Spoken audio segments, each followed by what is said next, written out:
In the last chapter, Rosa and Edwin shared their doubts about their arranged engagement, while the Landless siblings arrived in Cloisterham, bringing new tensions. Neville's admiration for Rosa sparking friction with Edwin, and Helena forming a quick bond with Rosa. Now, let's see how some characters try to ease these growing complications and pave a smoother path forward. Chapter 10. Smoothing the Way. It has been 2 or 3 weeks since Neville Landless started his lessons with the Reverend Septimus Crisparkle. Neville has been staying at the Crisparkle house during this time. He is a young man with a quick temper, but he is also eager to learn and improve himself. Crisparkle, being a kind and patient teacher, has been working hard to guide him.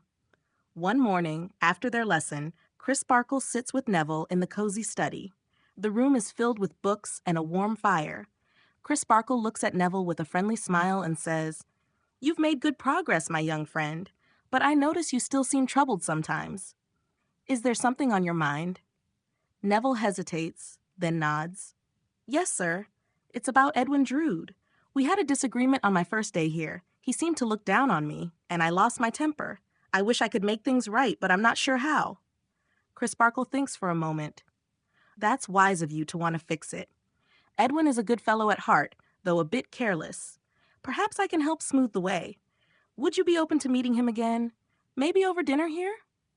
Neville agrees, though he looks a bit nervous. "If you think it would help, sir. I don't want any bad feelings hanging over us." Meanwhile, across town at the nun's house, Rosa Budd is in her room with her friend Helena Landless. The two girls have become close quickly. Rosa is sitting on her bed, twisting her hands, while Helena stands by the window, looking strong and calm. "Oh, Helena," Rosa says with a sigh, "I'm so confused about Edwin. We're supposed to get married, but it feels all wrong. We argue over nothing, and I don't know what to do." Helena turns to her with a gentle smile. "Rosa, you shouldn't feel trapped. If it's not right, maybe you need to speak up. Life is too short to be unhappy." "But everyone expects it," Rosa replies, her voice small. "My guardian, Mr. Grewgious, arranged it long ago. And Edwin, well, he's nice enough, but it's like we're just going through the motions." Helena sits beside her and takes her hand. "Then perhaps it's time to change the path. I'll support you, whatever you decide. You're stronger than you think." Back at the Crisparkle house, the Reverend is planning a small dinner to bring Neville and Edwin together. He invites Jasper, too, since Jasper is Edwin's uncle and a close friend. Crisparkle hopes that in a relaxed setting, the young men can talk and clear the air. The evening arrives. The dining room is simple but welcoming, with a table set for 4. Crisparkle greets everyone warmly. Edwin arrives first, looking cheerful but a bit surprised to hear Neville will be there. "I hope this isn't awkward," he says to Crisparkle.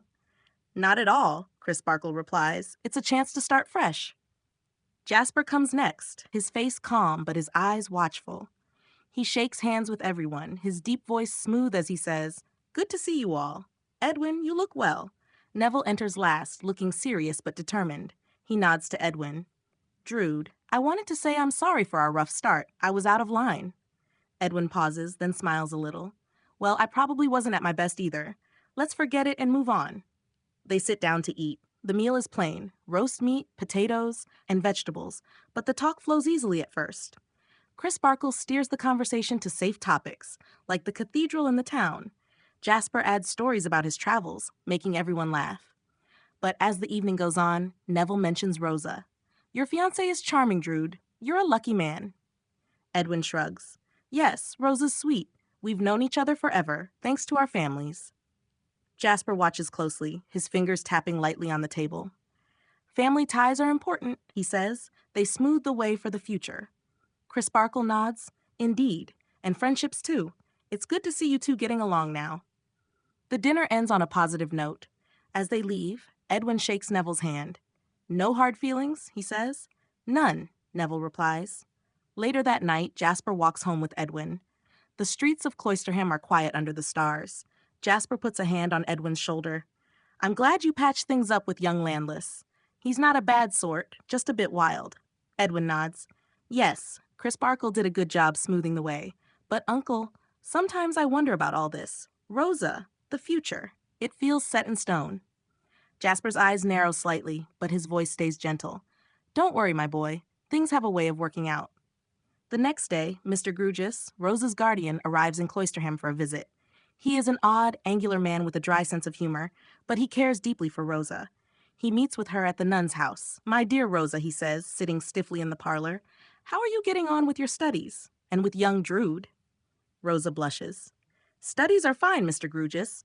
As for Edwin, well, we're friends, but I'm not sure about the engagement." Grewgious looks at her kindly. "Ah, the heart is a tricky thing. Your father wanted this match, but if it's not right, we can think again. I'll speak to Jasper and Edwin if needed." Rosa feels relieved. "Thank you. I don't want to hurt anyone." Grewgious pats her hand awkwardly. There. We'll smooth the way as best we can." Meanwhile, Helena meets her brother Neville in the town square. "How did the dinner go?" she asks. "Better than I expected," Neville says. "Drood and I are on better terms now, but I still admire Rosa, maybe too much." Helena warns him gently. "Be careful, brother. She's engaged, and things could get complicated." Neville sighs. "I know, but perhaps time will smooth the way." As the days pass, Crisparkle continues his lessons with Neville, praising his improvement. Edwin and Rosa meet for walks, trying to talk openly. One afternoon, by the river, Edwin says, "Rosa, if we're not happy, maybe we should end this engagement. No hard feelings." Rosa looks surprised, but nods. "I've been thinking the same. But what about everyone else?" "We'll figure it out," Edwin replies. "Let's just be friends for now."